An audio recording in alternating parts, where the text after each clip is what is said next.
Bismillahirrahmanirrahim. Assalamualaikum warahmatullahi wabarakatuh. Alhamdulillahirabbil alamin wa bihi nasta'in wa ala umuri dunya waddin. Wassalatu wassalamu ala asyrafil anbiya'i wal mursalin wa ala alihi wa sahbihi ajmain. Amma ba'du. Pertama-tama, marilah kita panjatkan puja dan puji syukur kita atas kehadirat Allah Subhanahu wa Ta'ala, atas berkat rahmat, taufik, dan hidayahnya. Salawat serta salam semoga tetap tercurah kepada junjungan kita Nabi Muhammad Sallallahu Alaihi Wasallam, di mana atas berkat perjuangan beliau dan para sahabatnya, sehingga kita dapat merasakan indahnya Islam seperti saat ini. Teman-temanku yang dirahmati Allah, dalam menjalani kehidupan ini ada banyak sekali peristiwa-peristiwa yang dialami. Hidup ini tidak hanya tentang senang dan bahagia, tapi juga tentang sedih dan marah. Hidup ini terus berputar dan akan bergantian, mulai dari yang baik dan menyenangkan sampai dengan yang tidak menyenangkan. Bagaimanapun juga, peristiwa-peristiwa tersebut tidak bisa kita pilih dan pilah. Peristiwa semuanya akan datang silih berganti. Teman-temanku sekalian, ada sedikit peristiwa tidak menyenangkan yang singgah. Peristiwa ini benar-benar akan menguji keimanan kita. Lalu, apakah kita sabar dalam menjalaninya? Kita sibuk mengeluhkannya kepada Allah Subhanahu wa Ta'ala. Ujian yang datang kepada kita semata-mata karena Allah ingin menaikkan derajat kita di hadapannya. Bahkan, karena ujian tersebut dapat menjadi ladang pahala bagi kita, dengan catatan kita bersabar dalam menghadapinya. Sebagaimana pada firman Allah, ya ayyuhalladzina amanu ista'inu bis-sabri was-shalah innallaha ma'as-sabirin. Yang artinya, wahai orang-orang yang beriman, mohonlah pertolongan kepada Allah dengan sabar dan salat. Sungguh Allah bersama dengan orang-orang yang sabar. Quran Surat Al-Baqarah ayat 153. Sabar adalah pengendalian diri dan pengendalian hati terhadap hal-hal yang tidak diinginkan. Teman-temanku yang berbahagia, secara teori, sabar dalam Islam terbagi menjadi beberapa bagian, dan bagian-bagian inilah yang menentukan derajat dan tingkatan kesabaran. Yang pertama, sabar dalam menjalankan perintah Allah, atau sabar dalam ketaatan. Seperti misalnya, sabar ketika kita menjalankan ibadah puasa. Kita harus sabar menahan hawa nafsu kita di bulan Ramadan. Selain itu, sabar dalam beribadah. Semua ibadah itu membutuhkan sabar.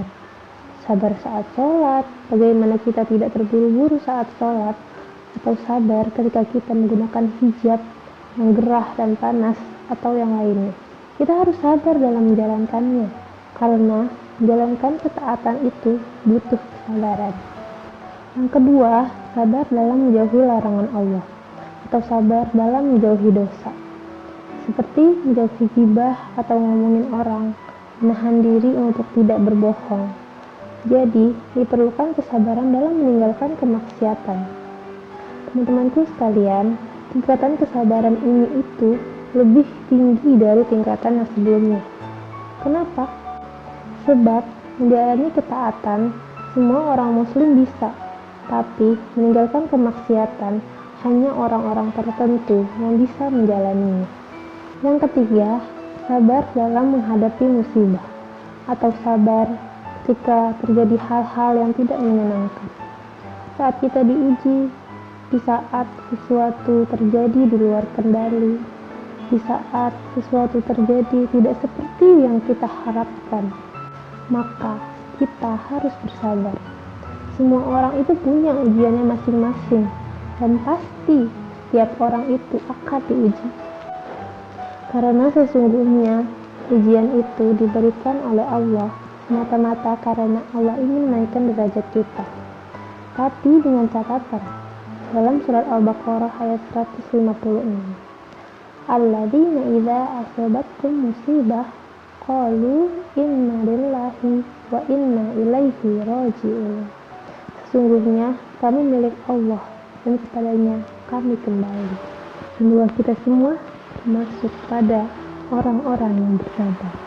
Sebagai seorang muslim yang baik dan beriman, tentu kita harus bisa bersabar atas apapun yang telah Allah tetapkan kepada kita.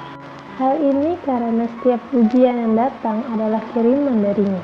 Dan Allah Subhanahu wa Ta'ala tahu bahwa kita mampu untuk menjalaninya.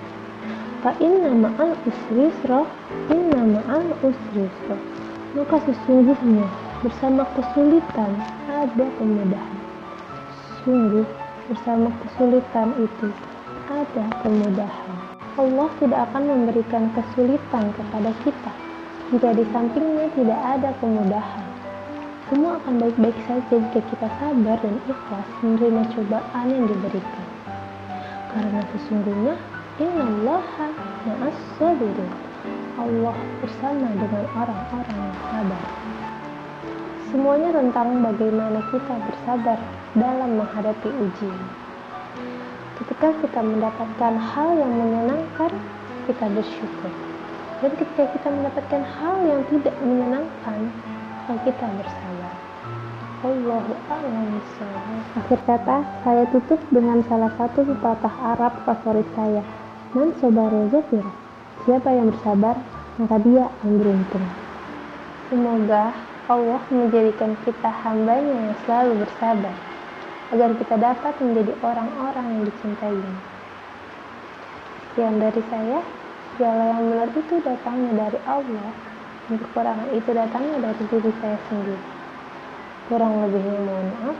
Wabillahi taufiq wal hidayah. Wassalamualaikum warahmatullahi wabarakatuh.